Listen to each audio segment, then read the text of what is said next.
kami sa bahay ni ate. Dinaanan lang namin kasi mayroon kaming family bonding ngayon. Kaya dinaanan lang namin si ate. Kaya, asa yung stand mo ate? Stand ng cellphone. Ayan, bahiram ako. Ayan, dinaanan lang namin si ate ngayon. Hi, Angeline! Hello! Ayan, dito kami ngayon ulit kay ate kasi dinaanan lang namin si ate sa kanyang bahay. Hi guys! Hi guys, tumaba pa ako. Ayan. Hi guys, welcome to my vlog. Dahil naantay ko po si ate, kaya sayo po muna. Kinay, kikay. Ayan, parang nag-model lang. Kasi naantay ko po yung anak ko dyan, naliligo pa. Kaya ayan, nag-exercise buhay. Yan, parang, ano siya, parang sexy. Hindi naman sexy. Pero, yan o, tingnan nyo na lang. Tingnan nyo lang si Bledsoe. Sabay sayaw. Sayaw dito, sayaw dyan. Diba? Kasi, maiksi lang po talaga ang buhay natin. Kaya, kailangan lang natin enjoy ng ating buhay. Yan, sayaw lang, sayaw, timbot-timbot lang dyan. Ayun, diba? Ganyan lang din talaga magpapasaya sa sarili. Kailangan natin maging masaya. Kahit gaano man kahirap ang buhay, yan, isayaw mo lang yan. Sayaw mo lang, kinday-kinday. Ayun, napakahirap tao yun. Sumayaw, sigaling, sumayaw, sigaling.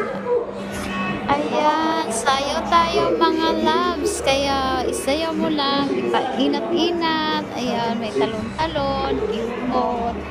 Dito yan, dito sa kabila. Ayan, ganun lang din talaga ang buhay natin. Kaya kailangan lang talaga natin enjoy. Ayan, sana na-enjoy rin sayaw din kayo. Sumayaw-sayaw. Ayan, o, tumalon pa. Ayan, may pag-ganyan pa. Di ba nakakatuwa tingnan? Ala, bira-biri, bira dyan. O, di ba? Walang sounds po talaga yan. Nilagyan ko na lang sounds. O, yan, ganyan lang po siya. Pali, nag-exercise lang po talaga ako dyan kasi pinapasaya ko lang sarili ko. Masaya lang po talaga ako dahil andyan po ako sa anak ko. Yan, dyan na po ako. Kasi na-miss ko po si ate. Ayan, dyan ako. So, may exercise ako. Manginantay ko si ate. Ayan, nag-exercise. Kasi, sobrang, sobrang pagod din ang katawan ko dahil puro trabaho na lang. Trabaho dito, trabaho dyan. Ano po.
Saturday yan.